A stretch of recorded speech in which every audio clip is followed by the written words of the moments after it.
नमस्कार,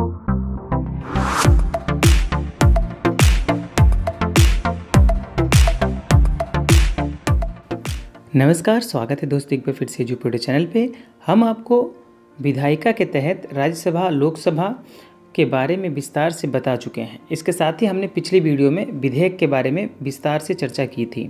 अगर आपने वो वीडियोज़ नहीं देखी हैं तो आप डिस्क्रिप्शन बॉक्स में जाके लिंक दिए हुए हैं, वहाँ से देख सकते हैं। ओके, चलिए आज का सफ़र शुरू करते हैं और उससे आगे स्टार्ट करते हैं। ठीक है, तो आज हम स्टार्ट कर रहे हैं कहाँ से? संसदीय विशेषाधिकार से। देखिए, संसदीय विशेषाधिकार सांसदों का एक ऐसा अधिकार है जिससे वो लोकतंत्र को बनाए रखने में सहायक होते हैं। कैसे? कि मान लीजिए अगर किसी दल की सरकार है, पार्टी की सरकार है, वो भी पूर्ण बहुमत में है और सरकार बहुत ही शक्तिशाली है। कहने का तात्पर्य यह है कि अगर सरकार के पास ज़्यादा शक्तियाँ हैं क्योंकि उसके पास बहुमत है तो वो तानाशाह बन सकती है। और ऐसे समय में ये ज़रूरी है कि उस पर प्रश्न भी उठाए जाए और उस पर कार्रवाई भी हो सके। और ये प्रश्न उठाएगा कौन? ये प्रश्न उठाएंगे सांसद। कौन उठाएगा? सांसद। तो सांसदों को छूट दी जानी चाहिए। ठीक है ना, सांसदों को क्या देनी चाहिए? छूट बोलने की। तो संसद में सांसदों को कुछ भी बोलने की छूट दी गई है। उनको अधिकार दिया गया है कि आप कुछ भी बोल सकते हैं, आप पर कानूनी कार्रवाई नहीं होगी। और अगर कुछ उल्टा बोलते हैं या फिर कुछ अमर्यादित टिप्पणी करते हैं तो उस पर कार्यवाही करने का अधिकार भी लोकसभा को ही दिया गया है।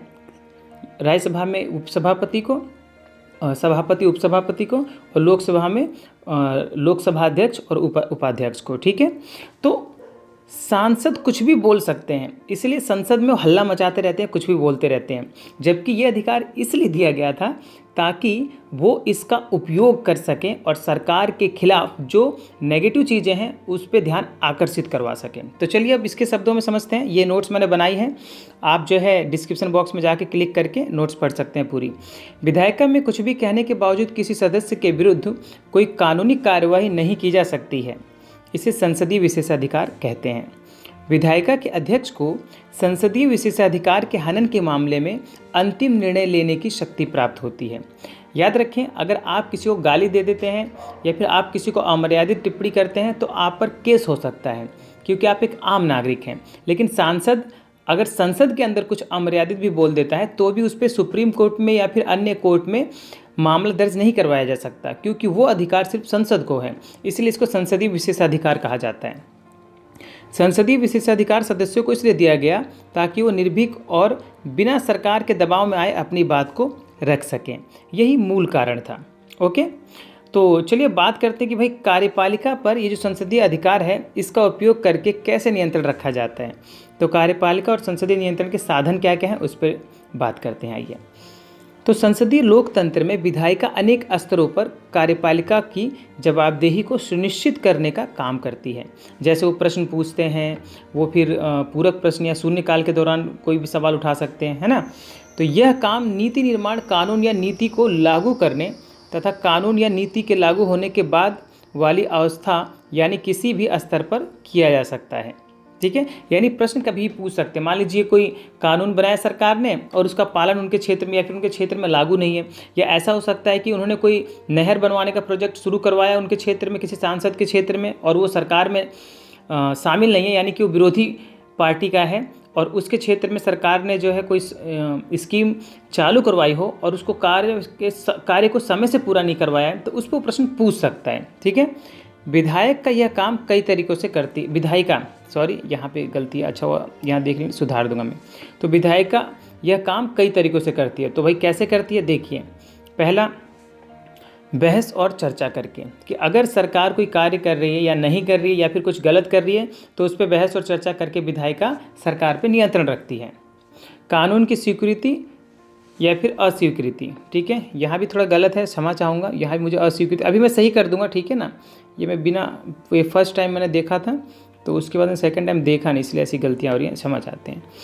तो कानून की स्वीकृति और अस्वीकृति।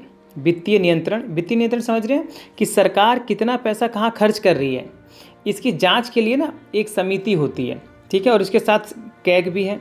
कैग का मतलब होता है controller auditor general, controller and auditor ठीक है, यानी लेखा महापरीक्षक नियंत्रक क्या कहलाता है। ठीक है, इनका कार्य होता है सरकार के द्वारा खर्च किए गए एक एक पैसे का हिसाब रखना और एस्टिमेट भी करना, यानी कितना खर्च कहाँ होना चाहिए था और कितना किया गया है। ठीक है, और समिति भी है, प्राक्कलन समिति है, जो विधायिका के सदस्य होते हैं, उसमें सरकार के भी सदस्य होते हैं और विपक्ष के भी सदस्य होते हैं। ठीक है, तो वो भी इन चीज़ों पर नियंत्रण रखती है।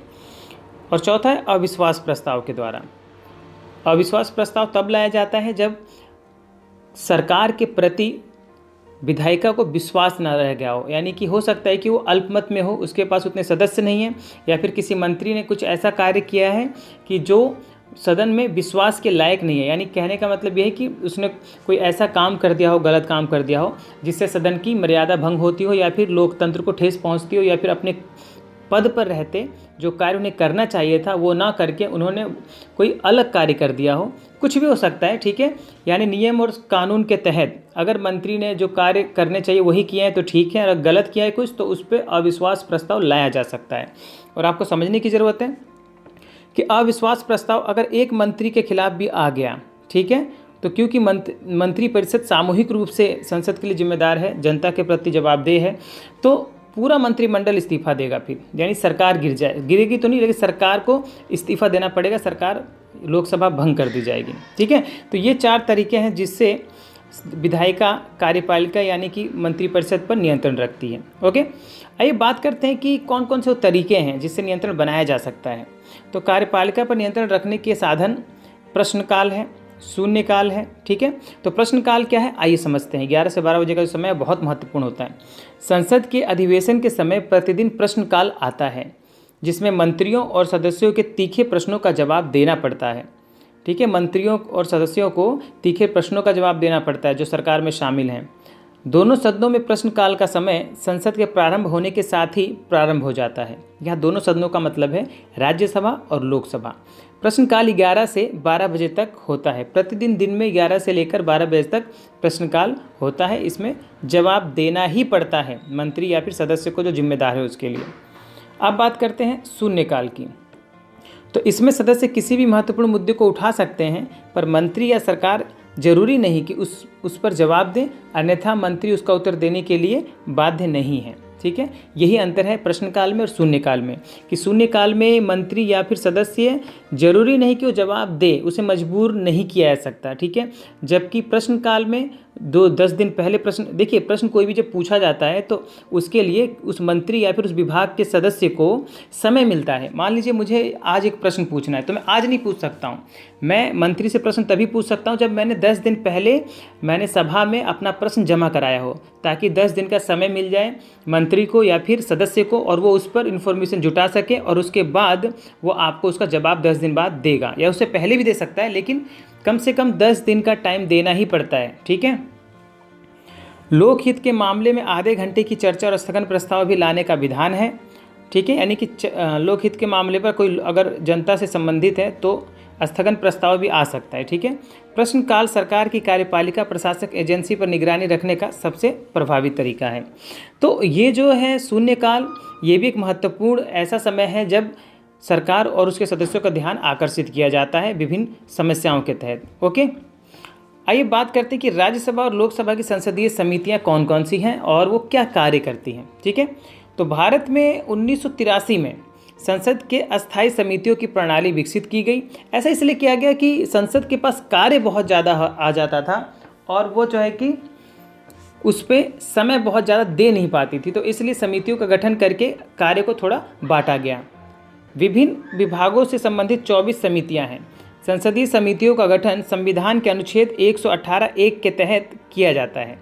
जुलाई 2004 के अनुसार कुल मिलाकर 24 अस्थायी समितियां अब तक बनाई गई हैं। ओके, यानी अब तक जुलाई 2004 का आंकड़ा बता रहा हूं मैं। ठीक है, जुलाई 2004 के अनुसार कुल 24 समितियां अब तक बनाई गई थीं, और समय समय पर कुछ समितियां बनती हैं और उसको नष्ट भी कर दिया जाता है बाद में, जो उसका कार्य हो जाता है।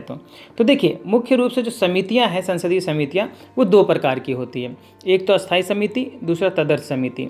अस्थायी समिति वो है जो अस्थायी रहती है, प्रत्येक वर्ष अपना कार्य करती है, और तदर्थ समिति वो है जो बस ज़रूरत पड़ने पर कार्य करेगी, उसके बाद जब उसका कार्य समाप्त हो जाएगा तो तो उसको विलय कर दिया जाएगा, उसको समाप्त कर दिया जाएगा समिति को। ठीक है, तो अस्थायी समिति क्या है, आइए विस्तार से समझते हैं। अस्थायी समिति, अस्थायी समितियां नियमित और अस्थायी होती हैं। इनका गठन संसद के नियमानुसार किया जाता है। समितियों का मुख्य कार्य संसद के बढ़ते कार्य को कम करना और उन पर विस्तार से चर्चा करना होता है। संसद के समय की कमी को किसी विधेयक पर समितियों का समय मिलना बहुत महत्वपूर्ण होता है। कई बार क्या होता है, बहुत सारे विधेयक संसद में एक साथ आ जाते हैं, जिसके कारण उन पर विस्तार से चर्चा कर पाना बड़ा मुश्किल होता है। उदाहरण के लिए अगर हम बात करें तो लोक लेखा समिति है, ठीक है, प्राक्कलन समिति है। लोक लेखा समिति जांच करेगी आपके जितने भी खर्च हुए हैं, क्या क्या कार्य हो रहे हैं और उन पर कितना खर्च हो रहा है। प्राक्कलन समिति अंदाज़ा लगाती है, ठीक है। सरकारी उपक्रम समिति सरकारी उपक्रम जितने हो गए उन पर नज़र रखती है, ठीक है। तो अब बात करेंगे भाई अस्थायी समितियों के कार्य क्या हैं। अस्थायी समितियों के कार्य, तो सरकार के मंत्रालय और विभागों के अनुदान की मांग पर विचार करना, ठीक है, यानी कि पहला कार्य है। मंत्रालय और विभागों द्वारा अनुदान की मांग को सदन में प्रस्तुत करना। मंत्रालयों की वार्षिक रिपोर्ट पर विचार करना और उनकी रिपोर्ट तैयार करना। सदन में प्रस्तुत किए गए नीति संबंधी दस्तावेजों पर विचार करना और रिपोर्ट तैयार करना, ये समितियों के कार्य हैं, ठीक है। लोकसभा के अध्यक्ष या राज्यसभा के सभापति को भेजे गए विधेयकों की जांच पड़ताल करना और उनकी रिपोर्ट तैयार करना, ये कुछ कार्य हैं जो समितियां करती हैं। इसके अलावा बहुत से कार्य होते हैं जो समितियां करती हैं, ठीक है। तो चलिए बात करते हैं तदर्थ समिति की। तदर्थ समितियों का क्या कार्य है। तो तदर्थ समितियों का गठन किसी विशेष प्रायोजन के लिए किया जाता है। इसका गठन किसी विधेयक पर चर्चा करने के लिए और किसी मामले पर वित्तीय और अन्य जांच करने के लिए किया जाता है, ठीक है। हो सकता है कि कोई ऐसा, जैसे मान लीजिए कई बार क्या होता है, कोई घोटाला हुआ हो तो संसदीय समिति बन जाती है और उस पर जांच की जाती है, समिति जांच करती है, ठीक है, और दोषी पाए जाने पर कार्रवाई भी करती है, संसद को स्थानांतरित कर देती है बाद में अपनी रिपोर्ट। ओके, तो संयुक्त समितियाँ एक ये शब्द है, ये समझ लीजिए संयुक्त समितियाँ क्या होती हैं, ठीक है। तो संयुक्त समितियाँ उनको कहते हैं जिसमें राज्यसभा और लोकसभा दोनों सदनों के सदस्य होते हैं, ठीक है ना, जिसमें राज्यसभा और लोकसभा दोनों सदनों के सदस्य होते हैं, उसको हम संयुक्त संसदीय समिति कहते हैं। समितियों की इस व्यवस्था से न संसद का कार्यभार हल्का कर दिया है, यानी कि समितियों के कार्य करने से संसद का जो कार्य है वो थोड़ा हल्का हुआ है, थोड़ा कम हुआ है, ठीक है।